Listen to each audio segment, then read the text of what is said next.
네, 안녕하세요. 유튜버 가나다입니다. 제가 오늘은 현재 미국 정부가 셧다운이 들어갔는데요. 10월 1일부터 그것과 관련해서 왜 이 민주당과 공화당이 합의를 못하고 있는지, 그 쟁점이 뭔지, 이거를 좀 가볍게 다루고, 그 다음에 사실 제가 다루고 싶었던 거는 그 쟁점의 중요한 이유가 의료보험, 헬스케어 때문인데, 그 미국의 헬스케어, 지금 정부에서 제공하는 그런 제도가 어떻게 되어 있는지 좀 알아보고자 합니다.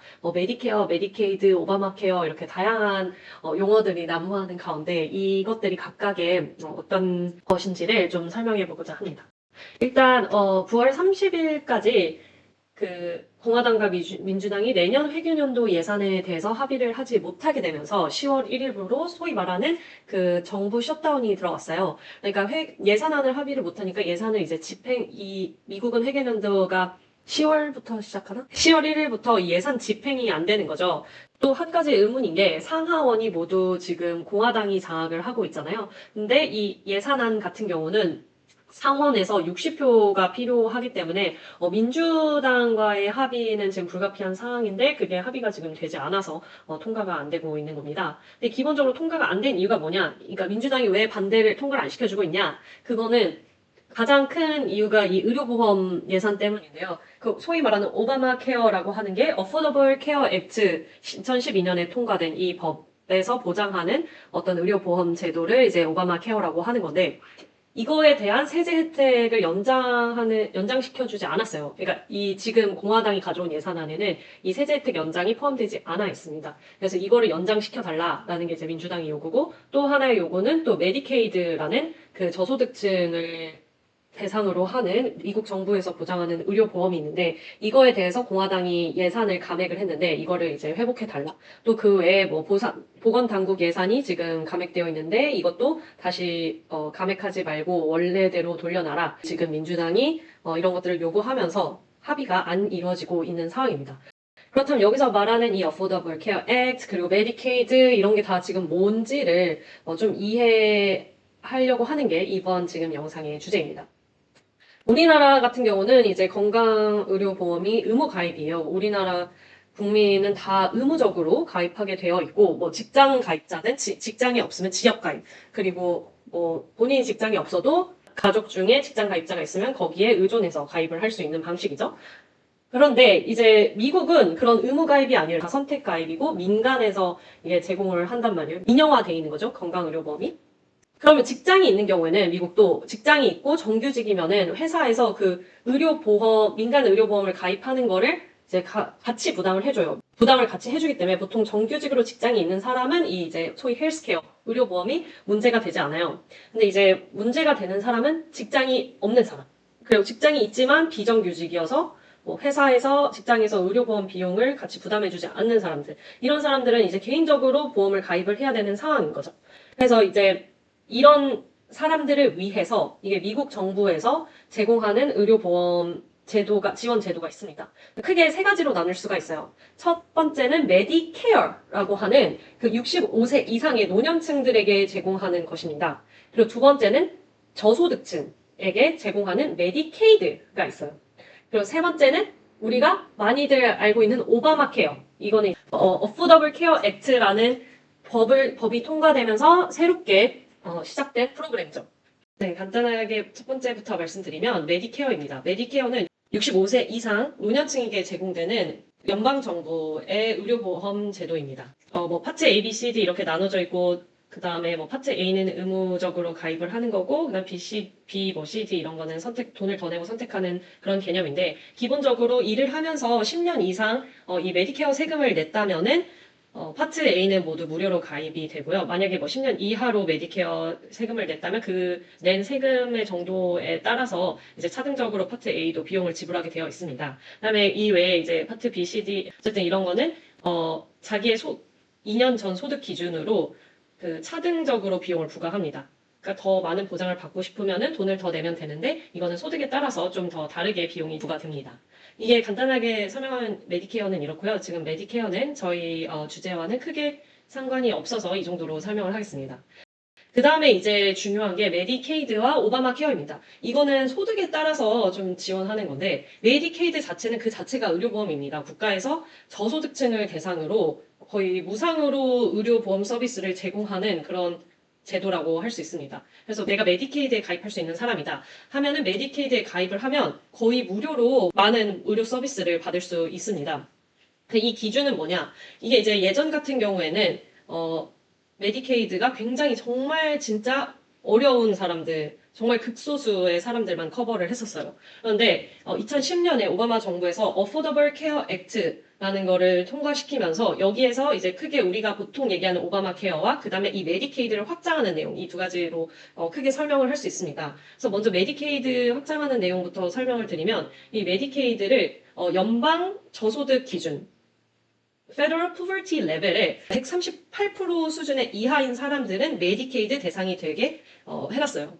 연방 저소득 기준 2025년을 보면은 1인 가구 기준으로는 15,650불이고 4인 가족 기준으로는 32,150불이에요. 그래서 일단 1인 가구 기준으로 계산을 해본다면은 15,650불에 138%면은 21,597불이고 간단하게 환율 1,400원으로 계산을 하면 약 3,023만 원 이하인 연소득이 3,023만 원 이하인 사람은 메디케이드 대상이 됩니다. 4인 가구 기준으로 보면은 32,150불이고 여기에서 138% 하면은 44,367불이고 환율 1,400원 계산하면 약 연소득이 4인 가구 기준으로 6,200만 원 이하이면은 이 메디케이드 대상이 됩니다. 그래서 그런데 여기서 이제 중요한 게 하나 있는데, 메디케이드를 확장을, 어포더블 케어 액트를 통해서, 그 연방법을 통해서 메디케이드를 확장을 했는데, 사실 메디케이드는 주정부에서 운영하는 프로그램이에요. 그래서 연방정부가 주정부들한테 너네가 이렇게 메디케이드를 우리가 정한 기준에 맞게 확장을 하면 연방 재정 지원을 해줄게 라는 내용인데, 근데 이거에 반발한 이제 공화당 주들, 이 오바마 케어 자체에 좀 동의하지 않는 이런 주들이 이 메디케이드 확장을 받아들이지 않았습니다. 그래서 그런 주들이 10개가 되는데 보시면 이렇게 10개 주가 그 메디케이드를 확장하지 않은 주입니다. 대부분 남부에 있는 주들이고 또 공화당이 주로 정치 권력을 잡고 있는 주들이죠. 그러면 이 주들에서는 메디케이드를 확장하지 않았기 때문에 정말 예전 기준 약간 일부 확장한 주들도 있는데 거의 대부분 예전 기준에 따라서 메디케이드를 운영하고 있어서 이 사각지대, 복지 사각지대에 있는 사람들이 있습니다. 그 다음으로 설명할 오바마 케어의 기준을 보면 왜 사각지대가 생기는지 알 수 있는데요. 이 2010년에 통과된 Affordable Care Act에 포함된 또 오바마 케어는 아까 말씀드린 연방 저소득 기준 FPL의 100%에서 400% 사이의 소득을 가진 사람들이 해당이 됩니다. 아까 메디케이드는 138% 이하였기 때문에 이게 약간 겹치게 돼 있어요. 그래서 사실 메디케이드에 해당이 되는 사람들은 메디케이드에 가입을 하면 거의 무료로 제공이 되기 때문에 더 좋겠죠? 근데 그래서 이게 빠짐없이 보장하기 위해서 이렇게 겹치게 소득 구간을 설정을 해놨는데 문제는 이 10개 주에서는 애초에 메디케이드가 그렇게 넓게 보장이 안 되기 때문에 이 오바마 케어 여기에 또 해당이 안 되고 근데 원래 다른 주였다면은 메디케이드를 받았을 수 있었던 그 소득 구간에 있는 사람들이 이제 사각지대에 놓이게 됩니다. 그래서 이거는 이제 미국 사회에서도 의료 서비스를 받지 못하는 이 사람들의 사회 문제로 볼 수 있습니다. 어쨌든 오바마 케어를 다시 설명을 드리자면 오바마 케어 자체는 메디케이드처럼 뭐 정부에서 제공하는 의료보험 플랜이 아니에요. 오바마 케어는 뭐냐면 정부에서 이제 사이트를 만들었어요. 웹사이트를. 그래서 여기에 민간 기업이 제공하는 의료보험을 구매를 할 수 있고 그리고 그 구매한 의료보험에 대해서 세제 혜택을 주는 게 오바마 케어입니다. 그런데 특징적인 것들이 있는데 일단 법에서 최소 보장해야 되는 그 내역들을 정하고 있고요. 또 4가지 플랜으로 나눠져 있습니다. 그러니까 브론즈, 실버, 골드, 플래티늄 이렇게 4가지 등급으로 보험이 제공이 되고 더 올라갈수록 보장성이 좋은 보험입니다. 당연히 더 비싸겠죠? 그리고 이거의 특징은 나의 과거 이력으로 비용을 차별하거나 아니면 보험 가입을 거부할 수 없게 했습니다. 그래서 제가 과거에 암이 걸렸던 이력이 있다고 할지라도 다른 사람들보다 더 많은 비용을 내야 된다거나 아니면 보험 가입이 거부된다거나 이러지는 않습니다. 또 이 세제 혜택이 굉장히 독특한데요. 이게 사전적으로 세제 혜택을 주는 방식입니다. 이걸 프리미엄 텍스 크레딧이라고 지금 하고 있는데 이 오바마 케어에서 PTC를 받게 되면 애초에 제가 처음에 이 보험을 가입을 할 때 지불하는 비용이 낮아집니다. 그러니까 원래 우리가 세제 혜택이라고 생각을 하면은 연소득에 따라서 먼저 세금을 내고 나중에 연말 정산을 하면서 세금을 환급받는 형태로 보통 일반적으로 생각하는데 이 프리미엄 텍스 크레딧은 애초에 그거를 계산을 해가지고 제가 그 보험 상품을 구매할 때부터 가격이 세제 혜택을 받은, 그러니까 가격이 낮은 상태의 보험을 구입을 할 수 있게 해놓은 것입니다. 그러니까 이런 특징들이 있고, 그리고 오바마 케어는 이 오바마 케어에서 제공하는 이 마켓플레이스라고 하거든요. 그래서 그 마켓플레이스에서 민간 보험을 구매하는 것. 이거는 항상 할 수 있는 건 아니고 1년 중에 11월 1일부터 이제 1월 중순까지만 가입을 할 수 있습니다. 그래서 매년 이 시기에 가입을 해야 하고 제가 뭐 직장에서 잘려가지고 더 이상 갑자기 헬스케어가 없어졌다. 이러한 라이프 체인징 이벤트가 있는 경우에는 또 그 기간이 아니어도 구매를 할 수가 있습니다.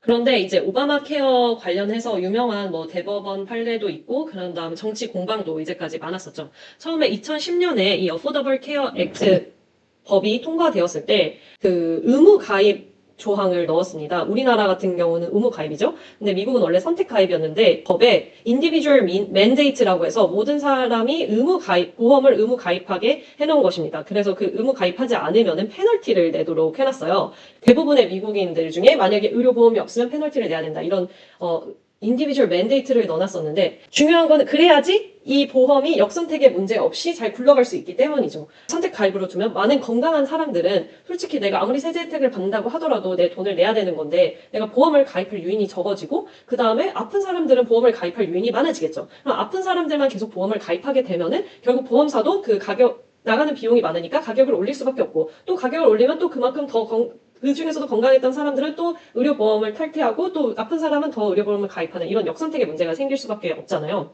그래서 이런 거를 피하고자 의무 가입을 조항을 도입을 했습니다. 그런데 이제 이거에 대해서 소송을 건 거죠. 그래서 이게 유명한 판결인데 미국 헌법에서는 연방법이 규제할 수 있는 것들을 제한해 놨어요. 상업 조항이라고 해서 뭔 상업적인 것과 관련된 것을 규제할 수 있고 또는 예산이나 세제 관련된 것을 법으로 만들어서 규제를 할 수 있습니다. 그런데 이제 여기에 소송을 건 사람의 요지는 이 의무 조항 가입을 넣고 의료보험을 가입하지 않을 경우 페널티를 매기는 거는 연방법으로 정할 수 있는 사안이 아니다. 이 상업 조항과 관련이 없는 것이다. 이렇게 주장을 한 거죠. 근데 연방 정부에서는 아니다. 이게 왜 상업 조항과 관련이 없냐. 이 인디비주얼 맨데이트가 없으면 역선택의 문제가 일어나서 보험료가 올라갈 거기 때문에 이런 가격 메커니즘을 고려했기 때문에 이건 상업 조항을 기반으로 연방법이 규제할 수 있는 영역이다. 라고 주장을 했지만 법원에서는 이를 받아들여주진 않았습니다. 아니야. 그거는 상업 조항으로 규제할 수 있는 거 아니야. 라고 했어요. 그런데 그러면 정부가 그래 알았어. 우리 그럼 상업 조항 기반으로 한 거 아니고 우리 다시 바꿀게. 우리는 이거 페널티 그 세금으로 기반으로 페널티야. 그러니까 의료보험에 가입하지 않으면 페널티를 내야 된다는 말은 세금을 더 내야 된다. 이런 개념이거든. 그래서 이거는 말만 페널티지 사실은 세금이야. 그래서 이건 세제에 관련한 사항이기 때문에 이건 연방법으로 할 수 있는 거 아니야? 라고 하니까 그때 대법원이 맞아. 그건 맞아. 이거는 페널티이긴 하지만 실질적으로는 세금의 형태를 띠고 있기 때문에 이거는 연방 정부에서 정할 수가 있어. 라고 해서 오바마 케어의 그 의무 조항이 살아났습니다. 그래서 2014년부터 이게 운영이 됐는데요. 문제는 트럼프 대통령이 2017년에 당선이 되면서 이 오바마 케어에 굉장히 불만을 가지고 있던 공화당이죠. 특히 트럼프도 이 오바마 케어를 매우 좋아하지 않았는데 알았어. 그러면은 너네 의무조항 이거 연방법에서 의무조항을 넣는 게 합헌인 거는 알겠는데 그럼 우리가 그냥 사실상 무력화시킬게. 내야 되는 페널티, 세금, 0불 이렇게 해서 그 의무조항을 무력화시켜버립니다. 그러면은 이제 이 오바마 케어에 문제가 생기죠. 사람들이 이거 만약에 페널티 안 내도 되는 거면 사람들이 많이 떠날 거야. 이제 더 이상 사람들이 의료보험을 다시 탈퇴하는 사람들이 많아질 거야. 그러면은 결국 역선택의 문제가 커질 거야. 그러면 보험료가 증가할 거야. 이런 우려들이 막 있었어요. 그러다 보니까 이제 그럼 주정부 차원에서 이 의무 조항을 도입을 합니다. 지금 제가 살고 있는 매사추세츠, 뉴저지, 캘리포니아 이런 대표적인 민주당 주에서는 재빠르게 이 의무 가입 조항을 넣어서 역선택의 문제를 방지를 했고요. 규제하지 않는 주들도 또 다른 방식으로 이런 역선택의 문제를 방지를 하고 있는데 그 중에 하나가 재보험 제도입니다. 그러니까 주정부에서 이 보험사들을 대상으로 재보험을 해주는 거죠. 만약에 너네가 이게 아픈 사람들만 많이 가입을 해가지고 지나치게 비용을 많이 지불해야 되는 상황이 되면은 우리가 그거에 대해서 보장을 해줄게. 너네가 재보험을 들게 해줄게. 이렇게 한 거예요. 그러면은 보험사 입장에서도 지레 짐작해가지고, 이 보험료를 올릴 요인이 좀 적어지고 그럼 보험료가 여전히 낮게 유지되니까 좀 더 건강한 사람들도 이 보험을 가입할 요인이 생기고 이러면서 약간의 역선택 문제를 방지를 했습니다. 그럼에도 불구하고 이 트럼프 정부 시기에 이 의무 가입이 폐지된 상황에서 오바마 케어를 통해서 그 의료보험에 가입하는 사람이 그렇게 증가하진 않았어요. 근데 이제 2020년에 바이든 정부가 들어오잖아요. 2021년에 바이든 정부가 들어옵니다. 근데 이제 바이든 정부도 이 문제의 그 의무 조항이 워낙 정치적으로 공방이 많았던 것이기 때문에 이거를 다시 이 페널티 텍스를 올리는 데는 약간 부담이 있었던 것 같습니다. 그래서 다른 방법을 쓰는데 그게 지금 이 정부 셧다운의 가장 큰 쟁점이 된 부분입니다. 그렇다면 지금 현재 정부 셧다운이 된 주요 쟁점인 이 어포더블 케어 액트 세제 혜택 연장 이 문제가 도대체 뭐냐? 이 어포더블 케어 액트 세제 혜택을 다 안 주는 거냐? 그걸 공화당이 주장하는 거냐? 아닙니다. 네, 그게 아니라 정확히 말하면 이제 바이든 정부 때 이제 취임하고 2021년에 이 팬데믹으로 어려워진 경제를 부양하기 위해서 아메리칸 레스큐 플랜이라는 그 새로운 추경 같은 거죠. 추경을 통과를 시킵니다. 근데 여기 안에 포함됐던 게 이 오바마 케어 관련해서 두 가지가 포함이 됐었는데 하나는 원래는 그 연방 저소득 기준 FPL Federal Poverty Level이라고 하는데 이거에 400%까지만 오바마 케어를 통해서 세제 혜택을 받을 수 있었는데 이 상한선 400%를 없애버립니다. 그래서 이 400%를 없애서 이제 실제로는 나는 소득은 많지만 뭐 비정규직이어가지고 그 의료보험이 없는 그러니까 직장 의료보험이 없는 경우 그 다음에 뭐 나는 혼자 자영업자여가지고 돈은 많이 버는데 뭐 없는 경우 그러니까 의료보험을 내가 따로 가입해야 되는 경우 이런 사람들이 이제 대거 여기를 통해서 세제 혜택을 받게 되는데요. 이게 지금까지 이 세제 혜택이 유지가 되는데 이렇게 해서 들어온 사람들이 1.5밀리언 그러니까 150만 명 정도 된다고 합니다. 그 다음에 또 두 번째. 사실 이 첫 번째보다는 이 두 번째 세제 혜택의 비용이 굉장히 많은데, 일단 전반적으로 세제 혜택을 많이 늘려줬어요. 세제 혜택 그 정도를. 그래서 평균적으로 1인당 연 800불 정도의 혜택을 본다고 합니다. 그때 바이든 정부에서 통과한 이 추경으로. 근데 이 추경이 2년짜리였거든요. 그런데 2022년에 인플레이션 리덕션 액트, 우리가 진짜 많이 들어본 그 인플레이션 감축법을 통해서 또 3년을 연장을 합니다. 그래서 이 지금 두 가지의 세제 혜택이 2025년까지 연장이 되어 있어요. 그런데 이제 이 연장하는 내용을 새로운 예산안에 안 나온 거죠, 공화당이. 그러니까 이제 이 혜택은 그만돼야 돼. 왜냐면 팬데믹 때문에 뭐 경제 부양책 많이 썼는데 그거 이제 대부분의 것들은 종료가 됐는데 왜 이건 종료를 안 하고 계속 또 연장을 해주냐. 이것도 종료가 돼야 된다. 그래서 이 세제 혜택은 연장이 안 된다. 라고 이제 못 박아서 공화당이 그런 예산안을 된 거죠. 그리고 심지어 일부 공화당의 그런 매파 의원들은 애초에 이 오바마 케어 세제 혜택 자체를 없애야 된다 이렇게 막 주장하는 사람도 있는데 그거까지는 아니고 이 바이든 정부 때 늘어난 혜택을 없애야 된다라는 게 지금 없앨 것이냐 아니면 그걸 연장할 것이냐 이 문제입니다. 그리고 더 놀라운 거는 실제로 오바마 케어의 세제 혜택을 받고 있는 사람들이 이 2020년에서 2025년 사이에 특히 이 남부 공화당 주에서 엄청 빠르게 증가를 했어요. 지금 200% 이상 증가를 한 주들, 그러니까 3배가 된 거죠? 주들이 여기 보면 다 공화당 주들입니다. 그러니까 이 공화당 의원들도 대놓고 야 이거 연장 못 해줘 라고 하기가 어려운 게 자기네들 그 표를 주는 사람들이 실제로 이 혜택을 받고 있단 말이에요. 그래서 공화당 의원들 중에서도 야 이거 연장해줘야 돼 라고 하는 사람들 지금 있고 그 다음에 이렇게 얘기하는 사람도 있어요. 지금 이거 우리 연장 안 해주고 계속 버티면은 이거 다음 선거 때 우리 다 날아간다 공화당 이렇게 예상하는 사람들도 있습니다. 그래서 이게 지금 공화당의 원래 그 가치관에 따르면은 이런 정부가 어떤 사회보장 서비스를 직접적으로 지원하고 막대한 재정을 쏟아놓고 이런 거를 싫어하고 트럼프가 애초에 그런 거를 지지하지 않잖아요. 트럼프는 그 반대이고 오히려 연방정부 뭐 예산을 감축하고 이런 작은 정보 이런 걸 추구하는데 근데 이 바이든 정부 때 늘려놨던 이 세제 혜택에 공화당 주에 있는 사람들이 많이 혜택을 보고 있다. 그리고 그 사람들도 이 세제 혜택을 잃을 경우 이 정치인들도 타격을 받을 수밖에 없다라는 게 지금 굉장히 또 이 정부 셧다운이 해결되는데 좀 키포인트가 되지 않을까. 뉴욕타임스에서는 이게 아마 그 민주당이 요구하는 여러 가지 중에서는 이 오바마 케어 세제 혜택 연장이 포함돼서 결국엔 둘이 합의를 이루지 않을까 하는 가능성을 보고 있습니다. 그런데 또 여기서 문제가 있죠. 사실 이게 무료가 아니잖아요. 정부 재정을 그만큼 쓰는 거잖아요. 그래서 이 Congressional Budget Office, 그러니까 이 의회 예산처에서 지금 만약에 이거를 이 지금 바이든 정부 때 늘려놓은 세제 혜택을 그대로 가져간다고 했을 때 여기 보면은 permanently, 그러니까 영구적으로 이거를 확장을 했을 때 얼마나 더 많은 예산이 필요한가 하면 2026년부터 2035년까지 지금 350빌리언이 필요할 거다라고 정부 재정이 필요할 거다라고 보고 있습니다. 그러니까 추계를 하고 있습니다. 그래서 350빌리언 달러면은 3,500억 달러예요. 그러니까 엄청난 사실 예산이 들어가는 거죠. 그래서 사실 민주당에서도 영구적인 연장이 아니라 그러면은 뭐 3년 연장 이렇게 하는 건 어떻겠냐라는 이런 말도 이제 오가고 있는데 공화당 의원들도 일단 지금 정부 셧다운부터 해결하고 그 다음에 어떻게 구체적으로 이거를 연장시킬지 논의하면 안 될까? 민주당에서는 무슨 소리야? 애초에 이걸 단판을 짓고 우리가 지금 합의를 해야지라고 이렇게 지금 둘이 팽팽하게 맞서고 있는 상황이죠. 그러니까 서로를 이렇게 지금 블레임하고 있는 상황입니다. 얘 때문에 얘네가 이거에 대해서 합의를 안 해줘가지고 지금 정부가 예산 집행을 못하는 거야라고 하는 데랑 서로 그렇게 싸우고 있는 거죠.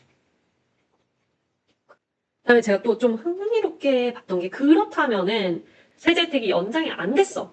연장이 안 되면 어떻게 되는 건데? 라고 이제 그거를 예상해가지고 보고서들이 나왔는데 거기에서 한 보고서에서는 그러면은 일단 첫 번째로 그 400% 연방 저소득 기준의 400% 이상인데 새로 들어온 사람들은 그냥 바로 이 세제 혜택을 날리게 되는 거고요. 그 다음에 애초에 그 확장된 세제 혜택을 받던 사람들도 이제 더 그게 없어지면서 더 돈을 많이 내야 되는 상황이 되겠죠? 그러면 이제 당장 그 사람들이 생기겠죠. 그게 지금 11월 1일부터 이게 새로 이번 연도 가입이 시작되는데, 그럼 그때부터 당장 높아진 비용을 사람들이 체감을 할 수밖에 없습니다. 왜냐면 이거는 사전적으로 세제 혜택을 주는 거기 때문에 바로 내가 내야 되는 비용이 올라가게 되어 있거든요. 그래서 이거를 바로 지금 11월 1일 전까지는 합의를 해야 된다라고 또 압박이 그것과 관련해서 들어가고 있고, 그래서 지금 그러면은 이거 혜택을 받는 사람이 몇 명이 굉장히 많은 사람들이 이 오바마 케어를 이용을 하고 있더라고요. 2025년에 약 24.3만 명이 여기 지금 오바마 케어를 통해서 세제 혜택을 받고 있는 사람들입니다. 근데 진짜 그 바이든 정부에서 이걸 확장한 이후에 가입자가 2배가 늘었다는 거를 알 수가 있어요. 그러니까 세제 혜택이 확장되고 그 400%캡 없어지면서 상당히 많은 사람들이 나도 가입해야겠다 하면서 해당되는 사람들이 이렇게 오바마 케어를 통해서 세제 혜택을 많이 받고 있다는 걸 알 수 있고 또 의료보험에 가입하지 않은 미국인들이 얼마나 되냐라는 거를 제가 또 찾아봤는데 이제 65세 미만 중에 왜냐면 65세 이상은 메디케어의 영역이니까 최근 데이터를 보면은 2024년에 65세 이하 미만 중에 8.2%가 그러니까 272만 명이 지금 2024년에 의료보험이 없는 것으로 나왔습니다. 그래서 실제로 이 세제 혜택이 이제 연장되지 않을 경우 많은 사람들이 의료보험을 이제 탈퇴를 하고 의료보험에 가입하지 않고 다시 의료보험이 없는 상태로 돌아갈 수 있다라고 보는 보고서들도 나오고 있습니다. 그래서 오늘 저희가 미국 정부의 지금 셧다운이 어떻게 핵심 쟁점이 무엇인지 그리고 그 비하인드에 어떠한 미국 정부의 의료보험 제도가 지금 어떻게 나눠져 있는지를 잠깐 보았는데요. 유익한 정보가 되었길 바라면서 구독과 좋아요, 알림 설정 감사합니다.